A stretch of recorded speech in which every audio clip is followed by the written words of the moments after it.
The alarm started screaming at 3:17 Galactic Standard Time. Red lights flashed across the halls of Orion Interstellar Academy, one of the most advanced universities in the galaxy.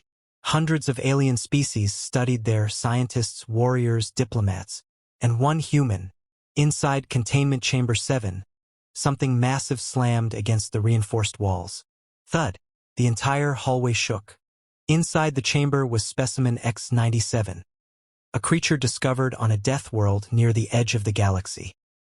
12 feet tall, covered in armored scales, for glowing eyes, and claws that could slice starship metal. It was known by only one name in the Academy records: the Beast. Scientists had spent years studying it. No one had survived getting close. "Containment breach!" a panicked technician shouted. The doors exploded outward. Metal twisted like paper as the Beast stepped into the corridor, roaring. Its voice echoed through the entire facility like thunder. Students screamed. Alien professors fled in every direction. Security drones fired stun blasts. The bolts hit the creature and did nothing. The Beast charged forward, smashing drones out of the air like insects. Chaos spread across the academy. Everyone believed the same thing. This was a massacre waiting to happen. Meanwhile, 3 floors above, Ethan Carter, the academy's only human engineering student, sat in the library studying propulsion theory. He sighed. Why is alien math so complicated? Then the alarm started. Students ran past him. "Containment breach!" someone shouted. Ethan blinked. That doesn't sound good." Before he could move, the floor trembled. Boom! A massive shape burst through the wall at the end of the corridor. Dust filled the air, and through the smoke emerged the Beast. Students froze in terror. Some fainted. Others screamed and ran. Ethan stood there, heart pounding. Okay. That's definitely not good. The Beast stepped forward. Each step cracked the floor. Security systems fired again. Still nothing. The creature's glowing eyes scanned the hallway. Then, they stopped on Ethan.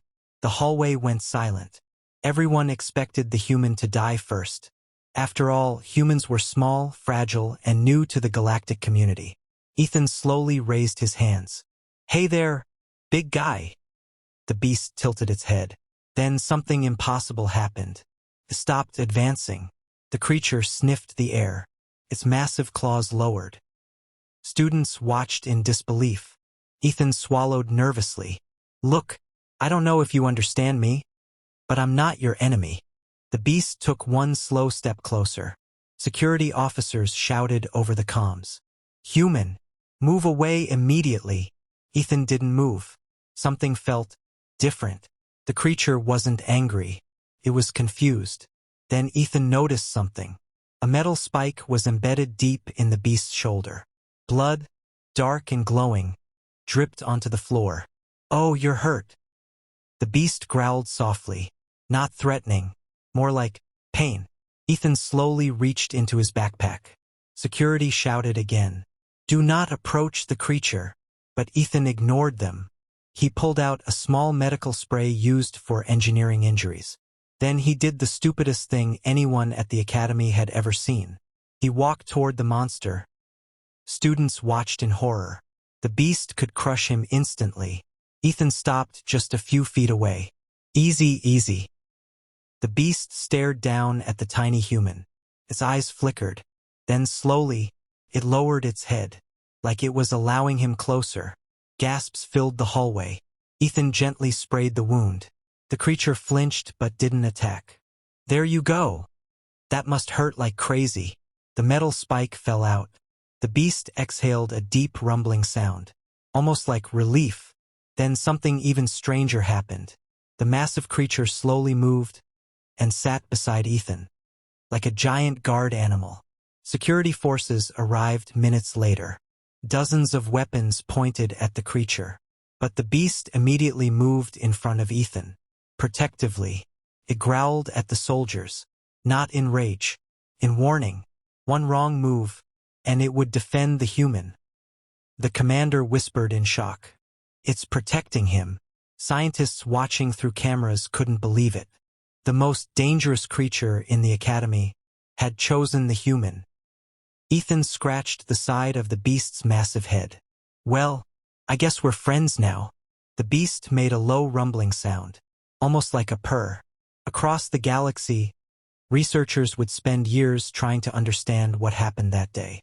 Why the creature bonded with a human. But the answer was actually simple. Humans had something rare in the galaxy. Something even Deathworld predators could recognize. Kindness.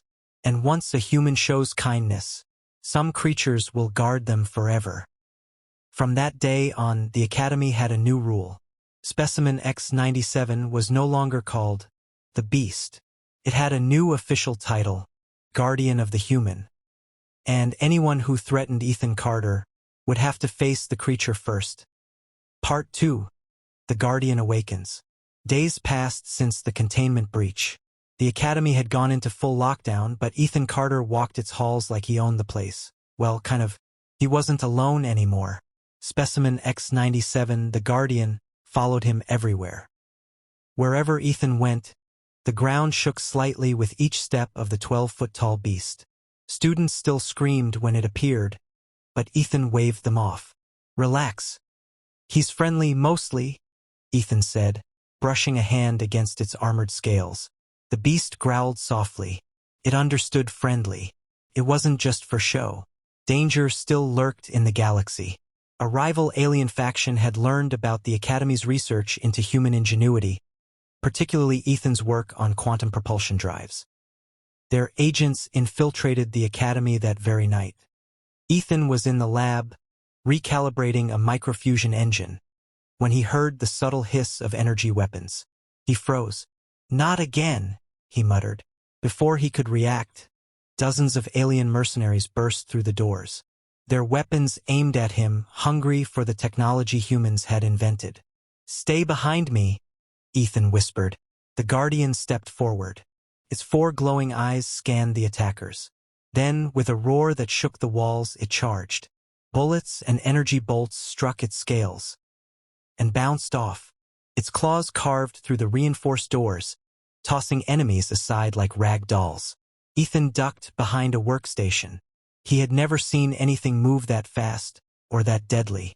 The Guardian let out a rumbling growl, circling the attackers, cornering them.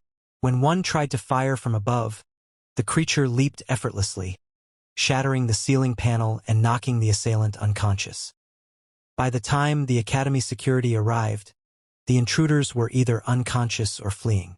Ethan walked out of the lab, calm as ever, with the Guardian at his side.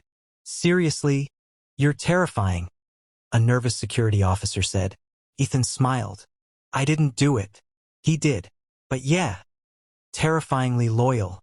The Guardian nudged Ethan lightly, almost like it wanted to make sure he was okay. Word spread quickly through the galaxy. Humans were now more than just clever, they were worth protecting.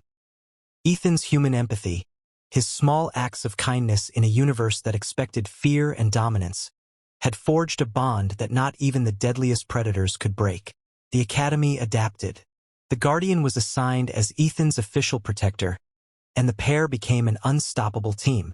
Security officers no longer trained in combat. They learned human galactic predator diplomacy. Alien students studied human bravery as an academic subject. Ethan and the Guardian explored outer planets, facing hostile worlds and cosmic threats together. One night, standing on the observation deck overlooking a nebula-lit sky, Ethan whispered, "You know, I didn't ask for a 12-foot alien bodyguard." The Guardian leaned down, resting its massive head against his shoulder. It was a silent promise. "You will never face the galaxy alone." And for the first time, Ethan realized humanity's true power wasn't in weapons, technology, or cunning. It was in compassion, the ability to be seen as more than prey. And the galaxy would remember the day a human gained a Guardian the size of a warship and changed everything.